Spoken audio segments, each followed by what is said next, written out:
And I want to introduce Barbara George. Thank you, Barbara, for being here. Barbara heads Women's Energy Matters, a nonprofit group in California that promotes energy efficiency and conservation statewide. She's been a consultant and intervener with California's Public Utility Commission and is currently an intervener in the Commission's proceedings about the links between energy and water in California. So welcome, Barbara George. Thank you, Annie.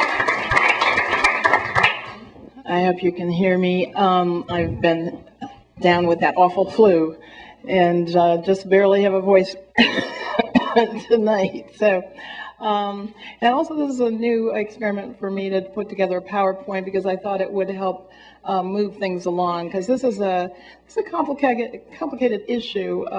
Energy efficiency is kind of a sleeper issue in community choice because it is the most economical resource that we have, and as such it would really make a big difference in offsetting the price of the renewable energy that we want to build in all of these portfolio plans. But the strange thing is that the funder of the initial study, the Energy Commission, refused to fund energy efficiency as part of the Navigant plans. And there are reasons for that, which I will get into just a little bit. But I want to give you a little overview on where we are statewide. And I'm not sure if this is actually going to show up on here, but just want to show you what we have today on PG&E's programs, which is what's currently running. Next, climate change scientists, of course, where are we going to get that reduction? We got to start with energy efficiency. That's the cheapest and the quickest. Public goods charge is where the basic money for energy efficiency comes from. It also funds the renewables rebates and the low-income programs. It's on everybody's bill. PG&E's goals for this current 3-year cycle are cumulatively, you look at that bottom number, that's the peak savings. That's basically, in John's slides, he showed the peak energy. That's the middle of the day, the hottest part of the day when all of our resources are being used. And that 613 megawatts is only about one power plant worth of energy savings in 3 years for a price of almost $1 billion, $847 million plus measurement programs, which bring it up to very close to $1 billion that PG&E is spending currently. Okay, their portfolio, a lot of people say, well, what is energy efficiency? And it kind of explains it here. We're going to go into the hotels, schools. Now, the percent of the budgets, the schools are actually just getting $16 million spread over 3 years. That's not a lot for the whole territory. Some of the programs are going to be included in mass market, which you see down on the bottom, but those are their targeted programs, and then these on the bottom here, these are other programs. You can see they've got marketing as a fairly large budget for marketing, $32 million, so a lot of ads running that you might notice. So peak demand is what drives the need for new power plants and wires. And one of the problems that interveners have identified is that the current portfolio emphasizes lighting. And of course, lighting is not necessarily on in the middle of the day, although sometimes, in businesses it is, but in residential homes it's really not. And only 5% is the air conditioning. And we think that we could be doing a lot better than that and saving much more of the peak energy. The seriousness about the utilities using energy efficiency as a resource is under a lot of discussion right now. I'm in the procurement proceeding as well as the energy efficiency proceedings. And the Division of Ratepayer Advocates pointed out that the energy efficiency plans are not actually even incorporated in the procurement goals. What they're saying is, oh, well, that just disappears. It's just part of the demand forecast. And so SDG&E said, they're not showing anything happening when you do energy efficiency program. Oh, it's just sort of very woo-woo. And PG&E is only giving us 40% of the programs that we're spending all this money for, that we're only actually going to, even PG&E itself, their procurement people are only saying we're only going to see 40% of that as actual changes that we can point our fingers at. And part of the problem is that they don't ever tell you where they do energy efficiency. Now that I think is a major problem, because we worry that they use it a lot for political programs. A lot of Yellow County, when they ran for public power last fall, energy efficiency, people were swarming all over the county.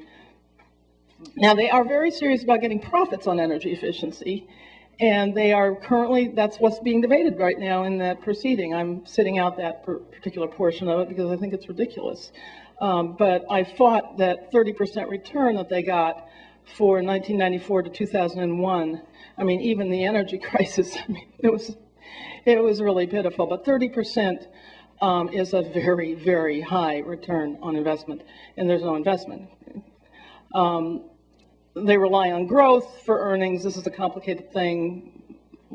We'll have to move on. We can't really linger with these thoughts, but that's Dr. Eugene Coyle, who was a San Rafael, actually, many, many years in San Rafael, and an eminent scientist with Turn.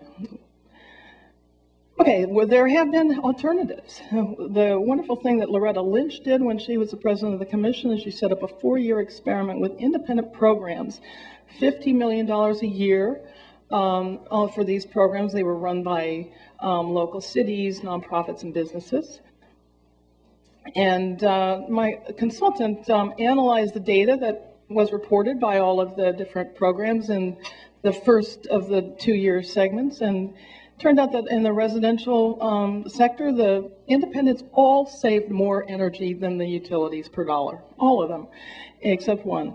And non-residential, there was no difference. And that's, even though the utilities had tremendous advantages, they didn't have to pay for marketing out of their budgets, for instance. Unfortunately, we had a U-turn in the middle of that proceeding. And the analysis that Rich did, this is what the commission said about it. This phase of this proceeding is not the forum for evaluating the performance of either IOU or non-IOU implemented programs. They never, ever did refute the facts on the table that the independents had done a better job. They just said it's irrelevant. We're going to give the money back to the utilities. And now WEM fought for community choice cities to have their energy efficiency funds because Paul and Carol had the most incredible, did a really good thing and put it in the law that actually says that and any party may administer these programs. But then the CPUC changed the definition of administer for CCAs. It means one thing for CCAs, means another thing for utilities. But they left the door ajar. And so at the time there were no CCAs. Now there are CCAs, and we are hoping that the CCAs will realize that they have a tremendous opportunity here, and they need to go in and ask for their money. San Francisco has a resolution where they are asking for their money, and we would like to make sure that Marin does do that, because it would make a tremendous difference. And Barbara, you've got about 1 more minute if you could begin to wrap it up. Thank you. It's just about there. PG&E's partnerships that are currently running worse than they feared. That PG&E just didn't care anymore. They said, we don't care. You know, they didn't even let these programs get started. The whole first year, 2006, now we had a big heat storm that summer. These programs were not operating until October. Terrible, terribly unfortunate. But there are programs that we can look to. WEM did a lot of research, and we identified one program in another state that has all non-utility programs, saves 40% more energy per dollar than California, more comprehensive, more air conditioning, more reduction on the peak, and most important for your CCA, much greater local economic development, 7 times more small businesses and nonprofits involved than California's current programs, even though they have 1/5 of the budget. And that's the end of that talk. That's it. Thank you. Thank you.